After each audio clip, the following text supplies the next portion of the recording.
vou centrar isso muito do que eu vou falar nas cidades. Baseado no fato de que hoje no Brasil, mais de 83% da população vive em cidades, é urbanizado. O Brasil, que era um país agrícola nos anos 60, se tornou um país eminentemente urbano nos anos 2000. E esse ano foi a primeira vez na história da humanidade que a população urbana superou a rural no mundo como um todo. Existe uma tendência global. Global por vários motivos. O processo de produção de alimentos deixou de ser, digamos, uma atividade de pequenas e médias propriedades, isso levou a um desemprego. E segundo, é que o mundo hoje passa a viver de serviços que envolvem cultura, estética, desenvolvimento de tecnologia, que isso virou, todos esses conteúdos viraram commodities, e nas cidades é que isso acontece. Então as pessoas vêm às cidades procurando oportunidades, e no momento que eles vêm para a cidade procurar oportunidades, apresentam também alguns desafios, alguns problemas de saúde inerentes a isso. Parte do pressuposto que existe uma relação, que a questão de saúde ambiental, que o meio ambiente não incorpora, a agenda do meio ambiente brasileira não incorpora saúde. As únicas pessoas que os órgãos ambientais consideram como dignas de atenção são indígenas, quilombolas ou ribeirinhos. Se você não for nenhum desses, tchau. E então, por isso que eu vou voltar várias vezes ao conceito da necessidade de fazermos a sociedade protetora do ser humano, uma espécie que é considerada somente como vilã e nunca como ameaçada. Dois temas de saúde e ambiente são relacionados como prioritários para o século XXI na agenda da Organização Mundial de Saúde. As mudanças climáticas e seus efeitos sobre a saúde humana, que vão desde extremos de temperatura, catástrofes, deslizamentos, até proliferação de novas doenças. Os trópicos estão aumentando numa velocidade de aproximadamente 0,6 a 0,7 graus de latitude por ano. Significa que o teu sonho de ter uma casa nos trópicos vai chegar na Finlândia daqui a pouco. E isso tem novos vetores são levados com isso, criando corredores ecológicos de doença. Existem temas como a falta de água, a falta de alimentos, enfim, coisas que são desafios importantes do ponto de vista de saúde. E o segundo é a urbanização, megacidades. Viver nas megacidades em si é um desafio à saúde. Se você for pensar o tempo de deslocamento na cidade de São Paulo, em algumas regiões chega a ser 3 horas para ir, 3 horas para voltar, em média. Isso significa 6 horas a menos de sono, lazer, capacidade de cuidar de si próprio, o estresse e outras condições da própria forma de organizar a cidade. Poluição do ar, estresse hídrico, lixo e outras coisas que são importantes. E o processo, e é engraçado que a visão de que o meio ambiente era importante para a saúde, ele sempre foi reconhecido como importante, depois caiu em moda muito pela genômica, né? Até que a epigenética mostrou que tem espaço ainda para um ambiente muito grande na definição de doenças, da processação de doenças. Então veja que isso aqui é uma pintura rupestre, né, que mostra por que era difícil, por que as pessoas se organizavam em cidades. A atividade extrativista era horrorosa, você tem que correr atrás do bicho, e pior que às vezes o bicho corria contra você, porque você tem uma visão otimista do processo, e isso implicava imobilidade. Então as estruturas sociais nunca se organizavam no tempo de sedimentar. Coisas que demoram mais tempo, como educação, aprendizado de habilidades, de desenvolvimento de tecnologias que demandavam maior esforço, nunca grudavam. O tipo de edificação tinha que ser diferente, assim por diante. Se você for ver depois dessa fase pré-histórica para a antiguidade, você vai ver Roma como vista pelos romanos pré-Google Earth. Né? Como é que eles imaginavam que era a cidade vista por cima. E você vê que era uma cidade Quer dizer, o que eles fizeram? Fixaram os principais monumentos, né, encheram de casinha no meio, e tinha 1 milhão de pessoas, mais ou menos, nessa região. Mais de 1 milhão de pessoas. Então, a proximidade das pessoas levava a contagiosidade, condições sanitárias altamente desfavoráveis. E o primeiro obra sanitária que foi feita foi a construção da cloaca máxima, né?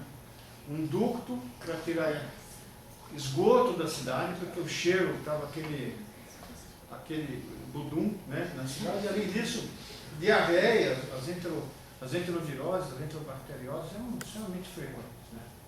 E o esgoto era jogado in natura nos pântanos ao redor de Roma. Quer dizer, mais ou menos como nós estamos no Brasil, né? 97% do esgoto coletado não é tratado. Então você gasta um tempão para despoluir o Tietê, e Guarulhos joga direto no rio Tietê. Então mostrando que a gente ainda não tem, ainda não conseguiu evoluir da cloaca máxima. E quando você jogava esgoto nos pântanos em Roma, você favorecia a proliferação de mosquitos e com eles a malária. Aí o termo malária era ruim, porque as pessoas que moravam perto daquelas regiões com mau odor desenvolviam malária, que era uma transmissão direta por um miasma, né? E a malária, de alguma forma, funcionou como uma pressão seletiva para algumas doenças, né, como a talassemia, como a anemia falciforme, que tinha uma hemácia mais resistente, quer dizer, quem era portador, né, pelo zigoto vivia mais e conseguia então atuar como uma pressão seletiva. A gente pode colocar o clássico, grande história de doença urbana era a peste, né? A peste negra, ela dizimava às vezes 1/3, 1/4 da população do planeta, quando você tinha a bactéria Yersinia, você tinha os ratos como os roedores como hospedeiro, tinha vetores como pulgas e outros insetos, então tinha aqueles episódios enormes de mortalidade, e a gente ou rezava, ou defumava, ou quando achava que era pecado de Deus ia matar muçulmanos e mouros na Terra Santa, né? Achando que com isso o castigo divino ia ser mais leve. E aí você tem uma história que acho que todo mundo mostra para vocês, a figura desse senhor John Snow, que fez o primeiro trabalho de saneamento, uma base científica, e fundou as bases da epidemiologia moderna. Ele simplesmente já referenciou os casos de cólera em Londres e achou que tinha alguma coisa aqui no meio. Ele concluiu que era pela água, fechou o poço, que está até hoje ali, e você resolveu o problema de cólera antes de você ter descoberto a primeira bactéria. Isso gera uma nova área da saúde, que é a medicina sanitária, que depois foi tomada a partir dos anos 20, 30, quem tomou conta disso foi engenheiro. Tanto que a gente tem, o sanitarismo é dado na Escola de Saúde Pública, é uma coisa que engenheiro, tem uma Associação Brasileira de Engenharia Sanitária. E funcionou muito, foi uma das... ou seja, engenheiro talvez tenha feito mais para o progresso da sobrevida da saúde do que propriamente nós mesmos. E isso veio misturado com uma tendência de que a ciência podia tudo. E o conhecimento, a razão, seria a norma da evolução o positivismo de Comte, né? Que era aquela história que fazia com que tudo deveria ser decidido por mentes iluminadas e vinha de cima para baixo. O nosso Oswaldo Cruz, nosso centro acadêmico, ele nessa figura do Malho, que era um jornal carioca da época, é colocado com uma roupa militar, né, com um símbolo que você vai ver depois, tinha alguma coisa com nazifascismo, né, com uma ideia da saúde atuando de cima para baixo, e ele resolve dar uma penteada na cidade, né? Então você destruiu praticamente todos os cortiços do Rio de Janeiro, fez a grande urbanização com a Avenida Rio Branco, meteu marreta em casa das pessoas, E fazia o que era mais revoltante, né, para as pessoas da época, era a vacinação compulsória. E isso não foi discutido. O Brasil era um país completamente diferente à época, era muito mais autoritário, e não tinha que discutir com ninguém. Pobre você não explicava, fazia. Né? E você tem então a revolta da vacina, que foi. E que pegou um monte de gente pobre e tirou, simplesmente, olha, não mora mais aqui. Para onde foi esse povo? Morro. E você então pegou muita gente que veio de Canudos, uma grande parte de gente que veio no exército, ou junto do exército de Canudos, as pessoas que foram deixadas as famílias no Rio. Então, você, antigamente, para você ver o Brasil profundo, o Brasil primitivo, você ia para o sertão da Bahia. Hoje não precisa mais. Com a favela, você visita o Brasil profundo no quintal da sua casa. Inclusive no Rio de Janeiro. Então, isso deu uma noção de que era possível tratar tudo com ciência. Né? Então, você vê, vamos pegar um exemplo disso. Né?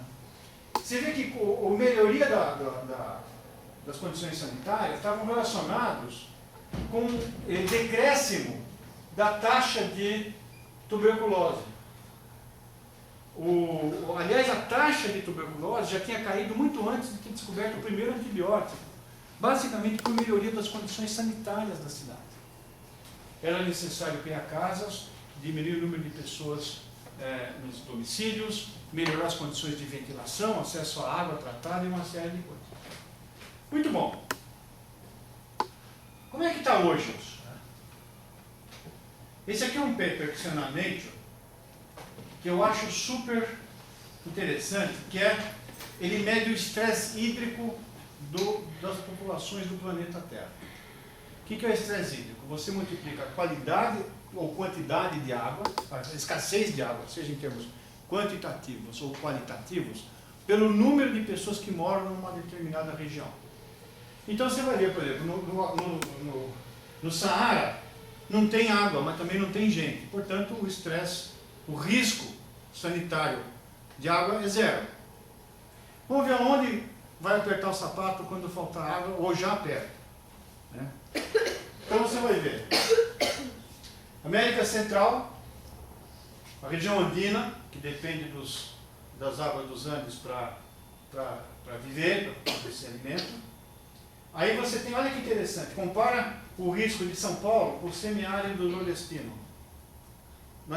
Se você divide a quantidade de água disponível pelo número de habitantes, São Paulo tem menos água por habitante do que o sertão do Ceará. Por quê? A gente pegou os nossos rios e transformamos em esgoto. Então você vai buscar água em Minas Gerais. Nós estamos roubando água dos outros.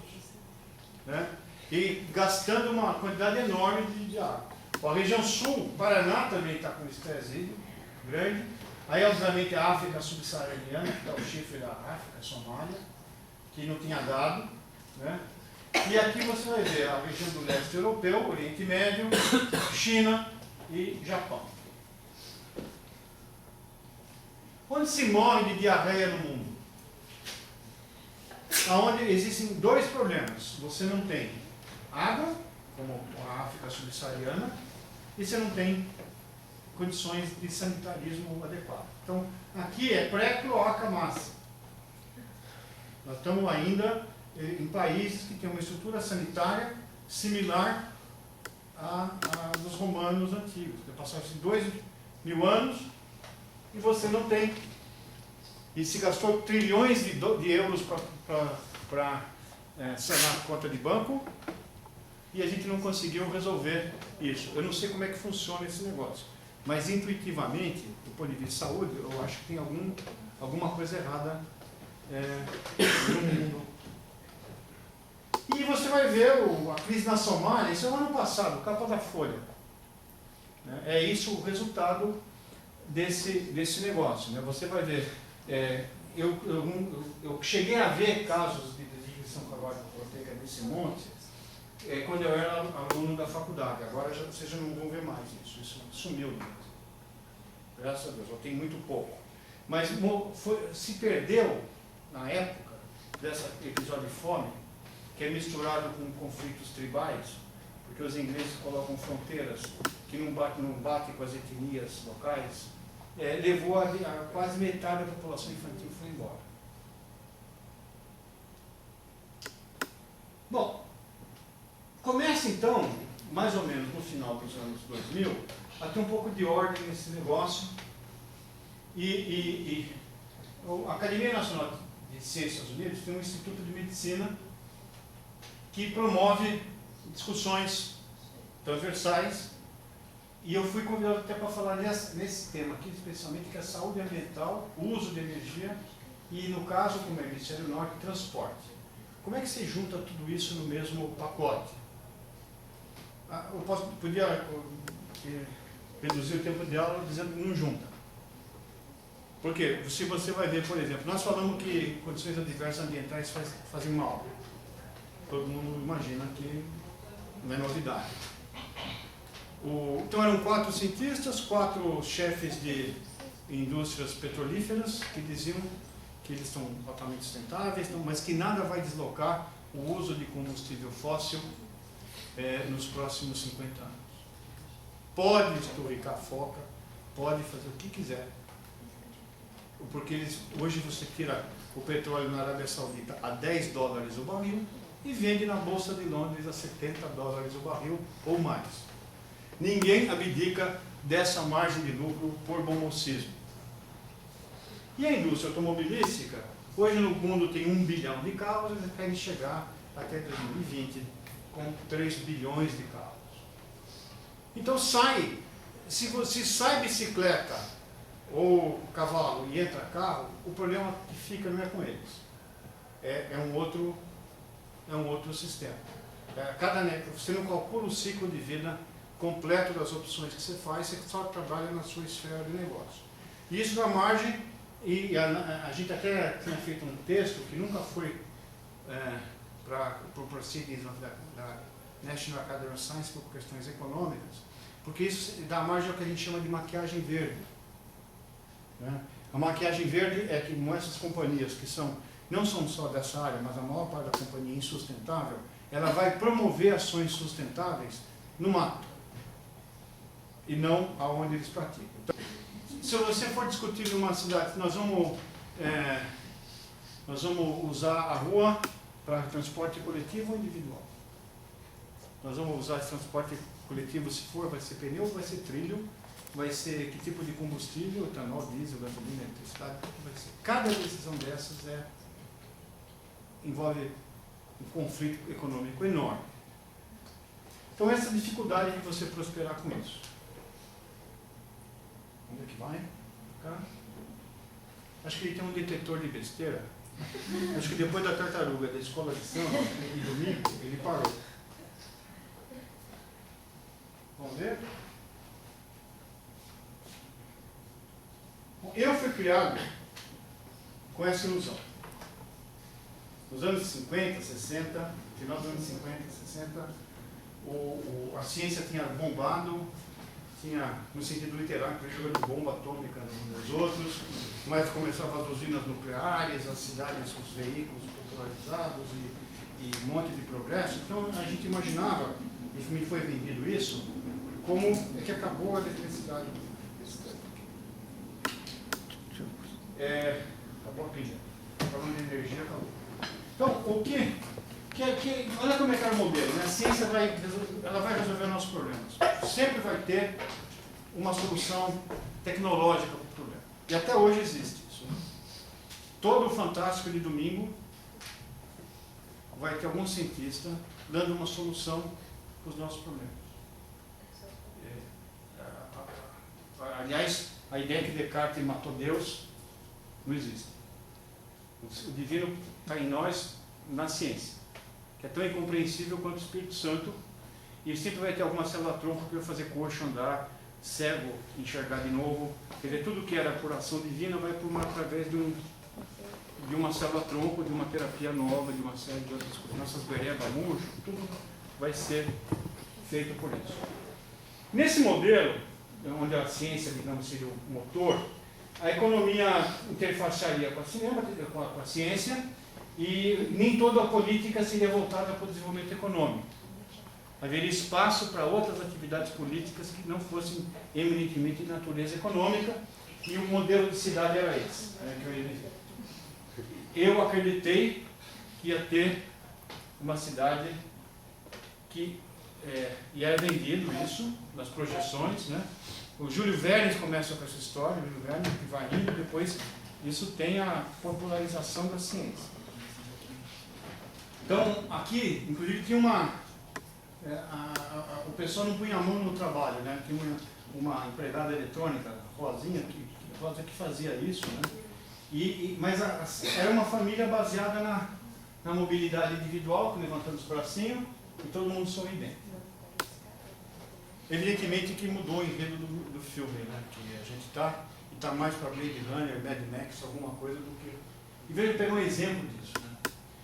Até 2008, no site da CT, você tinha a velocidade média da cidade, que hoje já não tem mais. Mas não precisa fazer muita conta, que isso deve estar caindo, e hoje as estimativas são em torno de 10 km por hora. Então, isso significa que o Borba Gato, o Fernão Dias Paz, andavam mais depressa no lombo de mula do que a gente. Você no feriado é capaz a calçada do Ladeira funcionar mais depressa do que as pessoas que descem a serra. A minissérie adequada, que eu sempre falo, os bandeirantes chegavam antes. Era um sistema que a gente pega e gasta uma fortuna para manter um veículo, gasta um monte de imposto para manter um viário, transforma a cidade numa piscina quando não chove, num deserto quando não chove, e não ganhamos nem mobilidade. E o que é interessante é que hoje, quando você vai ver habitação em São Paulo, o número de garagens de um apartamento vale quase tanto quanto o número de quartos que o apartamento tem. Se você tem um apartamento em Higienópolis que tem uma garagem, você tem um elefante branco. E isso acontece aqui também. Nós assaltamos o jardim da faculdade. Tinha jardim aqui. Para colocar o carro em cima, quando você tem transporte coletivo de todo lugar em São Paulo, você consegue ter um lugar chamado Hospital das Clínicas, inclusive metrô. Essa visão, a gente chegou nisso por causa da visão econômica de saúde, econométrica, que o Banco Mundial desenvolveu muito com o endosso da Universidade de Harvard, do grupo de Global Health, que simplesmente plotou a expectativa de vida em termos do PIB per capita ajustado dos países. Então você vai ver que tem lugar no mundo que tem a sobrevida da Idade Média. E você vai ter países que têm uma sobrevida bastante grande. O Luxemburgo foi tirado, porque senão ele ia cair lá no metrô. E isso dava a ideia, então basta crescer. Qualquer coisa que você fizer, dá jogo. Só que você vai ver, por exemplo, se você analisar aqui, você vê que tem países, isso aqui é Nigéria, né, Angola, que tem um PIB per capita muito grande, Arábia Saudita, porque primeiro não tem distribuição. O PIB real da Arábia Saudita é o que vai ficar na Arábia Saudita depois que acabar o petróleo. O que vai ficar em Serra Pelada quando acabou o ouro. Se você fosse pegar o PIB da Serra Pelada, ia dar um monte, só que não ficou nada. E outra coisa que importa, se você pegar aqui também essa região daqui de 75 anos, 73 para cima, você vai ver que a relação não é tão grande, porque esses países ficaram ricos há muito tempo. Então a estrutura social, o conceito de cidadania, saneamento e educação tiveram tempo para se consolidar. Então, essa é uma visão que eu acho um erro do tipo 1, na minha opinião. O erro do tipo 1 é quando você mostra uma associação que é absolutamente real, porém não causal. Por exemplo, você pode concluir que a cama é o lugar mais perigoso do mundo, dado que a maior parte das pessoas morre deitado. Então, se você tiver na UTI e fizer todo mundo levantar, você diminuiu a coisa de mortalidade no mundo. Então, não deita que você não morre. Isso é um erro do tipo 1 clássico, né? E qual que é o modelo, então, Qual que é a representação esquemática que esse modelo propõe para a gente, né? Que economia toma conta da política por vias normais e escusas. E a ciência cria um mundo à parte, um parque temático, científico, Ciênciolândia, que vive disso. Então, nesse país imaginário da ciência, as regras são feitas pelos próprios cientistas e os valores são absolutamente científicos. Então, mas nesse mundo, você publicou na Nature, acabou. Mas quando você vai publicar na Nature, vocês são cientistas, que são julgados por cientistas e que são avaliados por cientistas. Então, você quer mandar um projeto para a FAPESP, põe na AID, funciona ali. E os vínculos não são muito claros, às vezes incompreensíveis de ambas as partes. Por exemplo, às vezes um indivíduo desse ou desse aqui quer fazer uma pergunta para a ciência. O Código Florestal é bom ou não? Tem que transpor o Rio São Francisco ou não? E aí você devolve um monte de equações diferenciais para o cara. Ninguém entende nada. Né? Com medo de você, porque o cientista quer... Ele tem inclusive a forma de pensar diferente. E do médico, olha, funciona dadas as limitações do modelo que eu estou estudando, dadas as condições peculiares de tal paciente. Qual que é o prognóstico? Vou viver quantos anos? A pessoa quer uma resposta, e você vai dizer as incertezas. Então isso não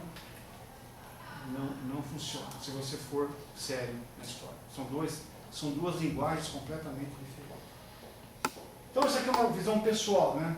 Minha. Eu moro no Bexiga, na Rua dos Franceses, e dá para ver a cidade inteira de lá, e está na minha varanda. De manhã, em junho do ano passado, ficava assim. A camada de inversão térmica, estou acima da camada de inversão, quando você está embaixo você não vê. Sobe do avião, quando você está chegando, então você não houve camada de mistura, então tem uma estagnação da massa de ar. E isso, quando a gente faz autópsia, vocês sabem disso, o pulmão de paulistano não fumante de 52 anos é assim. Esse é um exemplo representativo. Né? Aquela fuligem penetra, inflama, se retém, e não é um grafite. Ele é um grafite temperado com uma série de pequenas coisas. A pergunta é, isso é achado, sem representação clínica, ou tem uma repercussão para a saúde do indivíduo? Isso é uma coisa que eu só vejo na autópsia, que não aparece em nenhum exame de imagem, ou tem alguma repercussão disso?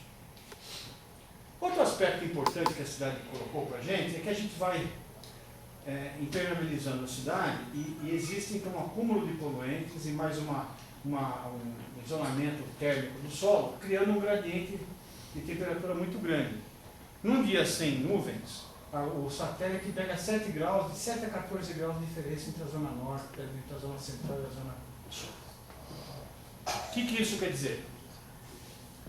Isso quer dizer que, quando vem uma frente fria e úmida do oceano, ele encontra uma região de baixa pressão aqui no centro e com uma diferença de temperatura muito grande. Então, em vez de chover na cidade como um todo, chove mais no centro, onde está impermeabilizado.